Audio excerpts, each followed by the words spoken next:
Salut à tous les amis, c'est Aiken, j'espère que vous allez bien. Aujourd'hui on se retrouve dans un format qui n'est pas apparu sur la chaîne depuis un bon moment. Ce format, c'est le format des threads d'horreur des abonnés. Quand les abonnés me racontent des histoires qui leur sont arrivées et qui les ont traumatisés, que ce soit pour une raison ou pour une autre, et moi je vous les présente à la manière d'un thread d'horreur Reddit avec les petites images d'illustration. Pour rappel, dans ce thread d'horreur, je n'utilise pas les vrais noms pour éviter que des gens prennent contact directement, entre guillemets, par ma faute avec les personnes qui ont raconté leur histoire.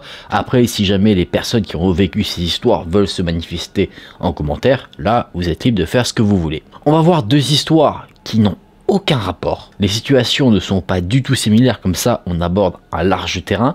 Il y aura deux histoires, des histoires de deux abonnés qui pourraient en soi arriver à n'importe qui. Si jamais vous souhaitez m'envoyer vos témoignages, je vous laisse le mail dans la description. C'est le mail que j'utilise généralement pour pouvoir retranscrire les témoignages. Bon là ok, ça faisait un moment que je ne l'avais pas utilisé parce que ça fait longtemps que j'ai pas fait de vidéo sur le sujet. Mais bon voilà, je regarde de temps en temps. J'ai aussi été contacté par Reddit pour carrément créer un forum Reddit entre guillemets à mon nom pour que vous puissiez vous-même partager vos témoignages sur Reddit. Comme ça, si des gens souhaitent interagir avec votre témoignage, ils le peuvent directement, et moi je peux piocher de temps en temps des témoignages là-dedans. N'hésitez pas à me dire vous ce que vous en pensez. Si vous trouvez que ce serait une idée intéressante, dites-moi ça dans les commentaires. Si vous souhaitez soutenir la chaîne, n'hésitez pas à liker la vidéo et à vous abonner à la chaîne. Je suis actif sur différents réseaux, notamment Instagram où j'annonce des vidéos. Parfois aussi je peux demander vos avis sur certaines choses. Je compte à l'avenir sur Instagram vous faire participer à une vidéo en particulier. Faut que je vois comment je peux amener la chose, mais en tout cas à un moment donné, une des vidéos va être construite par rapport à ça. Donc si vous souhaitez suivre, n'hésitez pas, ça fait toujours plaisir. Et nous on est parti pour voir ces deux témoignages d'abonnés. On va voir pour ce premier témoignage celui de Alice. Alice avait 17 ans au moment des faits, elle traînait avec une amie qui avait 16 ans, et au moment des faits, elle allait à pied alors que la nuit était en train de tomber au McDo pour se faire un petit resto tranquillou. Alors qu'elle était sur le trajet pour aller au McDo, à un moment donné, elle arrive avec son amie sur le parking. Sur le parking, elle remarque comme ça innocemment une camionnette blanche, mais elle n'y prête pas attention. Les deux amis vont donc ensuite au McDo, et pendant tout ce temps, Alice voit du coin de l'œil que cette camionnette blanche qui est occupée par un homme ayant entre 30 et 40 ans ne bouge pas. On peut se dire déjà à ce moment-là que peut-être l'homme a pris à emporter, il mange dans sa voiture, peut-être qu'il attend, peut-être qu'il dort, mais en tout cas on ne pense pas directement à mal. Bien, vous allez voir que finalement, eh bien si, il y a quelque chose de mal à en penser. Alice et son amie continuent de manger, tout se passe bien en soi, elle ressort du McDo après avoir mangé, la camionnette est toujours là avec son occupant à bord, et Alice décide de rentrer chez elle avec son amie à pied. Elles habitaient à peu près 10 minutes de trajet, donc en soi c'était quelque chose d'assez rapide. Et vous allez voir que même si le trajet est rapide, ça n'empêche pas que des événements chelous peuvent se produire. Elle est donc en train de marcher sur le trottoir avec son amie, quand à un moment donné, une voiture arrive. Cette voiture-là est occupée par une autre amie de Alice, donc la voiture s'arrête, elles échangent quelques mots, des petites banalités, et alors qu'elles sont en train d'échanger, Alice remarque, du coin de l'œil, qu'une camionnette blanche circule sur la même route. À ce moment-là, elle ne sait pas trop si cette camionnette est celle qu'elle a vue ou pas, mais étant en conversation avec son amie, et vu que c'est une route, c'est normal qu'il y ait de la circulation, eh bien, elle n'y prête pas à ce moment-là plus d'attention que ça. La conversation entre la personne à bord de la voiture et Alice se termine, et Alice et son ami reprennent la route à pied tranquillement pour rentrer. Sauf qu'à un moment donné, sur le trajet, Alice et son ami tombent sur la camionnette qui est garée un peu plus loin. La fameuse camionnette blanche qu'elles arrivent à apercevoir au loin, mais juste avant celle-ci, il y a un homme. Et un homme qui les regarde, pantalon baissé, et qui est en train de se faire un plaisir très malsain comme ça dans la rue, en regardant les deux jeunes filles. Alice, choquée par ce spectacle, ne sait pas comment réagir, c'est normal, c'est quelque chose d'assez surprenant. Du coup, en fait, la première chose qui lui vient, c'est de rigoler, mais c'est pas un rire où elle se moque, c'est un rire de malaise. Alice nous dit qu'elle a habituellement un caractère bien trempé, qu'elle n'hésitait pas normalement à rentrer dans le tas si jamais on l'embêtait, mais dans cette situation-là, elle était tellement surprise et malaisée par la situation que son caractère bien trempé, là, il n'est pas ressorti. Elle a totalement été prise par surprise. En plus de ça, il y a d'autres pensées qui lui viennent en tête. Elle se dit, cet homme, il est plus vieux que nous, peut-être qu'il est armé, peut-être même qu'il n'est pas seul. Du coup, elle attrape son ami par le bras et elle crie, cours. Elle commence à reprendre la route en courant, sauf que là, le problème, c'est que la route était en montée, et donc c'est facilement épuisant, on va moins vite. L'homme, lui, remonte son pantalon et il commence à leur courir après. Là, une petite course-poursuite s'entame. Alice et son ami prennent une intersection pour ne plus être visible par l'homme, et une fois que l'homme est en train de leur courir après mais qu'il n'a plus Alice et son ami dans son champ de vision, là Alice prend son ami par le bras de nouveau et elle la tire dans un jardin du voisinage non loin de chez elle. Là les deux jeunes filles restent cachées, elles attendent quelques instants. Elles essayent, bien qu'essoufflées, de masquer leur respiration pour que l'homme ne les retrouve pas, mais fort heureusement, elles ne le voient plus, comme si l'homme avait perdu leurs traces. Plutôt que de reprendre la route ensuite à pied, Alice et son ami attendent encore quelques minutes et Alice décide d'appeler son père au téléphone pour qu'il vienne la chercher. Elle ne lui raconte pas tout de suite ce qui s'est passé, elle dit « Viens avec nous chercher à tel endroit, je te raconterai quand tu seras là ». Le père, quelques minutes après, est venu à toute allure, il a récupéré les deux jeunes filles, et quand Alice lui a raconté ce qu'elle avait vécu, là le père voulait carrément en découdre avec le mec, donc il a fait, avant de déposer Alice et son ami en lieu sûr à la maison, un petit tour du voisinage pour voir si jamais il n'arrivait pas à remettre la main sur l'homme. Malheureusement il ne l'a pas trouvé, donc il a ramené l'ami d'Alice chez elle, et il a ramené Alice en sécurité à leur domicile. La police a été prévenue de l'incident, elle a assuré qu'elle ferait des rondes pour essayer de retrouver cet homme si jamais il cherche à récidiver son geste. Et quelques jours plus tard, Alice va recroiser cette fameuse camionnette blanche qui semble appartenir à l'individu avec un comportement malsain. Sauf que là, la pression qu'Alice avait est redescendue, et son idéal à ce moment-là, c'est de se faire justice elle-même. C'est pas forcément une très bonne idée parce que tu te dis que ça peut vite dégénérer, mais du coup, sur le parking du McDo, elle revoit cette camionnette, elle va à la fenêtre côté conducteur pour confronter l'individu, sauf que là, il n'y a personne à bord. Alice est repartie. Pendant quelques temps quand même, elle revoyait cette camionnette sur le parking du McDo. Elle n'a jamais pensé à prendre la plaque d'immatriculation. Après, quand on vit ce genre de situation, il y a des choses en soi auxquelles on ne pense pas forcément. Moi personnellement, je pense pas, même si c'est sûrement une chose à faire, que ce soit la première chose que j'ai à l'esprit si jamais je vis ce genre de truc. Le temps a continué à passer, de quelques semaines à peu près, et là, la camionnette a disparu. Et Alice, elle, ne l'a plus jamais revue. Elle avait parlé de cette situation à sa sœur, qui au moment des faits était un peu plus âgée qu'elle, elle avait 20 ans, et elle admet elle aussi avoir vu cette camionnette à l'époque, qui était occupée par deux personnes. Apparemment, ces deux hommes l'avaient abordée, l'invitant à monter à bord de la camionnette, chose qu'elle avait refusée. Aujourd'hui, bien que plus âgée et n'ayant pas eu de dommages physiques, Alice dit qu'elle a toujours un trauma psychologique, que maintenant elle a une méfiance de nuit, qu'elle fait toujours très attention, et elle a aussi peur que ces individus n'aient jamais été arrêtés et qu'ils fassent ce qu'ils faisaient dans d'autres villes et qu'ils cherchent à enlever ou à agresser d'autres jeunes filles qui n'auraient peut-être pas forcément le même caractère qu'elles, des personnes qui peut-être seraient plus naïves, qui auraient accepté d'aller dans leur camion si on leur proposait. Donc bien que certes il n'y a pas eu de traumatisme physique, c'est quelque chose qui a marqué Alice et qui la marque en soi encore aujourd'hui.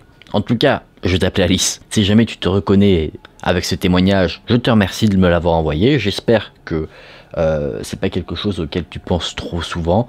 Après, bon bah naturellement, ça c'est normal. Que maintenant, on va dire, tes sens sont en éveil quand tu te retrouves un peu dans des situations similaires. Merci beaucoup du fond du cœur pour ton témoignage. J'espère que je l'ai retranscrit au mieux. J'espère que ceux ou ces individus ont été arrêtés. Après, en tout cas, tu as la bonne réaction, la réaction de la fuite. Parce que si jamais il y avait eu confrontation, qui sait ce qui aurait pu se passer. Ça se trouve, quand la personne était en train de se faire du bien dans la rue, peut-être qu'il y avait une autre personne cachée dans la camionnette ou ailleurs, et que s'il y avait eu confrontation, bah, cette personne-là serait sortie et il vous aurait fait on ne sait quoi. En tout cas, fort heureusement qu'il ne soit rien arrivé d'autre que ce trauma psychologique qui est sûrement pas évident. Je t'envoie beaucoup de force et on va passer maintenant au témoignage suivant. On va voir le témoignage maintenant de Maud. Maud était en colocation avec des étudiantes, deux autres, et une fois, une de ses colocataires et elle ont décidé de faire une petite soirée chez elle dans leur appartement. Cette colocataire a demandé si elle pouvait inviter son ancien voisin, et du coup, n'y voyant pas d'inconvénient, Maud avait accepté. Ce fameux voisin, on va l'appeler Alex, il est venu à la soirée s'est bien passée, tout le monde s'amusait. Et à un moment donné, le fameux voisin est là, et du coup, Maud l'observe un petit peu. Ce fameux Alex, il est un peu bizarre, il fait des blagues à tendance misogyne. Maud apprend qu'il a fait quelques mois de prison pour avoir vendu des stupéfiants. Et à force de le regarder, Maud se rend compte qu'également, ce fameux Alex a les poings abîmés, soit comme s'il s'était battu, soit comme s'il avait frappé plusieurs fois dans un mur. Du coup, étant un peu mal à l'aise vis-à-vis de cet individu, Maud décide de l'éviter toute la soirée. C'est pas forcément une chose compliquée à faire, il y a du monde à la soirée, donc c'est simple d'éviter quelqu'un, c'est pas comme si elle était tout seule avec lui dans la pièce et que du coup, bah t'es obligé un peu de longer les murs. Au bout d'un moment, la soirée s'éternise et un after se dessine, mais non pas dans l'appartement de Maud et sa colocataire, mais dans l'appartement de quelqu'un d'autre qui avait été invité. Ça s'est fait comme ça parce que les voisins sont un peu relous parfois quand il y a trop de bruit, donc c'est pour éviter que les voisins viennent toquer, qui disent vous faites trop de bruit, on appelle la police, tapage, etc. Donc la soirée se déplace vers l'appartement d'un ami. Vers 10 h du matin, alors qu'en soi la soirée n'est pas à 100% terminée, vous savez des fois ça peut s'éterniser, Maud décide de rentrer chez elle. Sa colocataire, elle, n'est pas là, elle est restée sur place. Et une fois rentrée chez elle, Maud décide de se détendre en se mettant un petit Netflix sur la télévision, comme ça elle se disait je me détends, et puis sûrement qu'elle va s'endormir. À un moment donné, effectivement elle s'endort, et elle se réveille à 19 h. Netflix est toujours en fond, elle est sur son téléphone, elle regarde un petit peu les actualités sur les réseaux sociaux, et là, un truc très étrange se passe. Son téléphone s'éteint, tout seul, sa télé s'éteint, et la box internet se met à bugger. Les lumières de l'appartement également s'éteignent, et elle se rallume toute seule. Ça, Maud le remarque, et du coup, elle a ses poils qui se dressent un petit peu. Elle a un peu peur, elle se demande ce qui se passe. Alors qu'elle est de nature plutôt courageuse, qu'elle n'est pas tendance à se faire facilement des films ou avoir peur de quelque chose, là, elle a un sentiment de malaise. Et d'un coup, elle est sortie de ses pensées par quelqu'un qui toque à la porte. Mais c'est pas quelqu'un qui toque à la porte d'une manière naturelle. C'est très doux, comme si on n'essayait pas forcément de faire trop de bruit. Maud se dit que c'est peut-être ses voisins qui toquent à sa porte pour lui dire qu'elle avait un peu abusé la veille avec le bruit, avec sa soirée, mais elle se dit que si c'était eux, ils toqueraient de manière naturelle, pas aussi doucement. Et là, ça retoque une deuxième fois, tout aussi doucement. Et ça glace le sang de Maud. C'est limite en fait si on pouvait entendre ce son. Du coup, elle retient sa respiration pour qu'il y ait le moins de bruit possible, elle tend l'oreille, et une troisième fois, elle entend toquer à sa porte, mais très légèrement. Elle se demande qui peut taper comme ça à sa porte, du coup elle se lève, et elle décide d'aller voir au travers du Judas qui ça peut être. Elle ne voit pas qui c'est, parce que le hall qui se trouve derrière la porte, là où il y a le couloir, est éteint. Du coup elle demande, oui, qui c'est? Il n'y a aucune réponse, simplement le silence. Elle remonte une deuxième fois, une troisième fois, mais toujours rien. Ayant de plus en plus peur, elle décide de s'assurer que sa porte est bien fermée à clé. C'est le cas, mais du coup son trousseau de clés fait un petit bruit. Et là, au moment où le bruit de son trousseau se termine, ça refrappe à la porte, et là, elle entend une voix d'homme. Une voix d'homme qui dit « C'est Alex, ouvre-moi s'il te plaît ». Encore plus mal à l'aise, Maud dit qu'elle est en pyjama, qu'elle va aller se coucher, que sa coloc n'est pas là, qu'elle est donc seule, et que du coup, elle n'ouvrira pas la porte. Là, Maud est partagée entre deux sentiments. Un sentiment de malaise par rapport à tout ce qui se passe, et un sentiment de culpabilité. Parce qu'elle se dit « Je l'ai vu hier, on a fait une soirée ensemble, je pourrais le laisser rentrer et pas le laisser sur le pas de la porte ». Sauf que, elle a très bien fait en fait, de ne pas ouvrir. Vous allez voir pourquoi. Au moment où elle a dit à Alex qu'elle n'ouvrirait pas la porte, elle entend Alex mettre des coups dans la porte, ce qui semble être des coups de pied, et du coup elle comprend qu'il est très énervé, ce qui n'a plutôt aucun sens. Il commence à taper de plus en plus fort sur la porte, à plusieurs reprises, et du coup naturellement, là, Maud, elle est pétrifiée. En plus, elle a peur que la porte cède parce que ce sont pas des portes un peu blindées, ce sont pas des portes récentes qu'il y a dans son immeuble. En soi, si on tape vraiment très fort sur la porte au bout d'un moment peut céder et s'ouvrir. Maud va vite chercher son téléphone, elle veut appeler la police, sauf qu'elle ne l'a jamais fait, de 1. Elle n'a jamais été confrontée à la police, et de 2, elle a peur, donc en fait elle a plein de pensées qui se bousculent, et du coup elle a du mal à retrouver le numéro dans sa tête. Finalement, elle arrive à composer le numéro, et à appeler la police. Elle explique ce qui s'est passé, et l'opérateur qu'elle est en ligne, il comprend vite le danger, parce que même lui, à l'autre bout du fil, il entend Alex frapper à la porte. Du coup, il lui dit qu'il envoie une patrouille, qui sera là rapidement.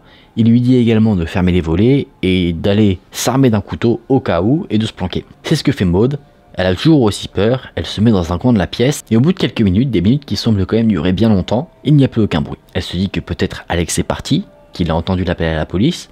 Elle décide donc de se rapprocher de la porte pour voir si effectivement il est parti ou pas. Elle regarde au travers du Judas de nouveau et là, la lumière du couloir est allumée. Elle voit donc Alex qui regarde le trou de l'autre côté de la porte comme s'il la regardait fixement droit dans les yeux, comme si en soi il savait que Maud était derrière et qu'elle le regardait. Il regardait là, avec un regard froid. Maud dit qu'elle n'a jamais ressenti autant de haine dans un regard, et là elle voit que il fait quelque chose d'incompréhensible.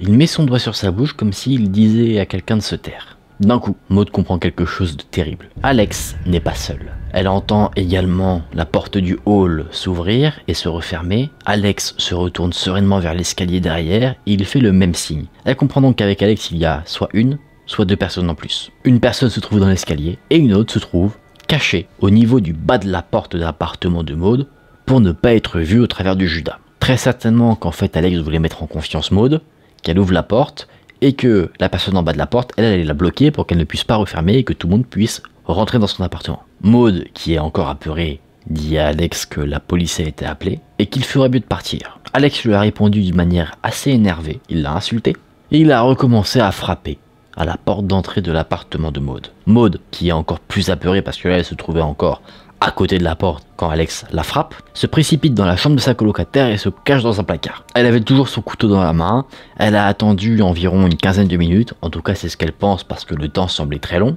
et puis à un moment elle a entendu sonner à son interphone. Elle est allée voir, et fort heureusement cette fois-ci c'était la police. Elle a attendu qu'elle voie les hommes de police devant sa porte d'entrée au travers du Judas pour leur ouvrir. Alex, lui, avait disparu, et du coup les policiers ont fouillé l'immeuble et un peu les alentours, mais Alex n'était plus là. Les agents de police ont rassuré Maud, elle leur a transmis une photo de la soirée de la veille où on voyait Alex en arrière-plan pour qu'ils aient une idée de à quoi il ressemble pour l'appréhender si jamais. Et du coup la police est partie en disant de rappeler si jamais Alex se représentait. Après ça, Maud était limite au bord du malaise parce que elle n'avait jamais eu autant d'adrénaline, un rythme cardiaque aussi élevé, au point qu'elle en a carrément vomi. Pour vous dire à quel point ça l'a pris aux tripes.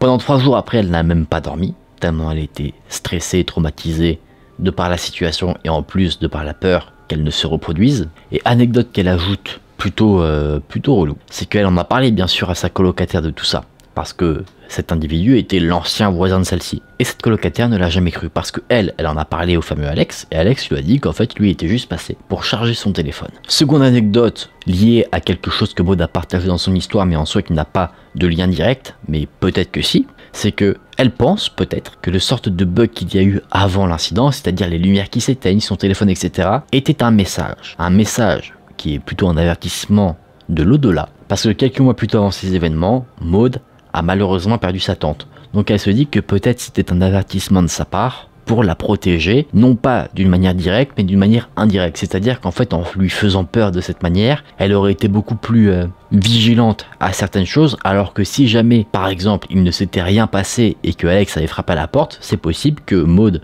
n'étant pas, on va dire, sur ses gardes, aille ouvrir la porte totalement naïvement. C'est là que son témoignage s'arrête. Maud, si tu te reconnais, merci beaucoup de ton partage. Je trouve que c'est une histoire vraiment horrible. Il y a des aspects assez intéressants sur la fin, enfin sur la partie paranormale. Ça, c'est toujours un truc que je trouve assez intéressant. Si, bon, on n'aura pas de preuves formelles concernant tout ça, mais si jamais réellement c'est le cas, qu'on ait essayé de te prévenir qu'il se passait quelque chose, ça je trouve que c'est totalement incroyable.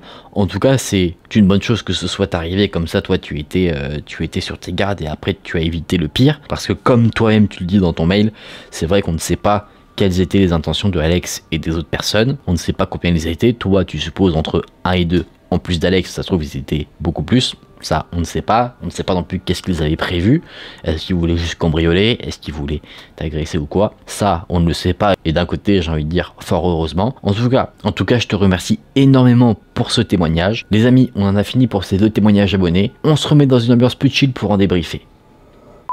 Alors ces témoignages, moi je me dis avec ces témoignages, après c'est ce qu'on peut voir aussi sur les threads Reddit notamment, que les situations malaisantes ça peut arriver partout, et après ce qui est d'autant plus fou c'est que ça peut même arriver en soi là où on se sent le plus en sécurité. Je sais que je radote un peu parfois quand je dis ce genre de choses, mais même chez soi en soi ça peut nous arriver alors qu'on ne soupçonne rien du tout. Généralement en plus quand on est chez nous, on a tendance à baisser un peu notre garde, et bien justement ces histoires là montrent que il faut rester vigilant. Toujours, quand on sonne à la porte, toujours rester un peu sur ses gardes, on sait jamais. Parce que je sais que pour le coup, il n'y a pas toutes les portes qui ont le petit Judas pour vérifier. Toujours, pourquoi pas demander qui est là, ça peut être une solution, plutôt que d'ouvrir la porte naturellement sans savoir ce qui nous attend derrière. En plus de ça, aujourd'hui, j'espère que les personnes qui ont partagé ces témoignages vivent une belle vie, la belle vie qu'ils méritent, que voilà, pendant ça c'est l'histoire ancienne et que vous avez toutes les deux le sourire aux lèvres. Merci encore pour vos témoignages. S'il y en a qui souhaitent partager leurs histoires, que ce soit des rencontres effrayantes, que ce soit des histoires paranormales, des choses qui en soi vous ont traumatisé ou que vous n'expliquez pas forcément, n'hésitez pas à me contacter via le mail dans la description. Si vous appréciez ce que je propose sur la chaîne, que vous souhaitez la soutenir, n'hésitez pas à liker la vidéo et à vous abonner. Nous on se dit à très vite dans une prochaine vidéo, prenez soin de vous, c'était Aken, salut!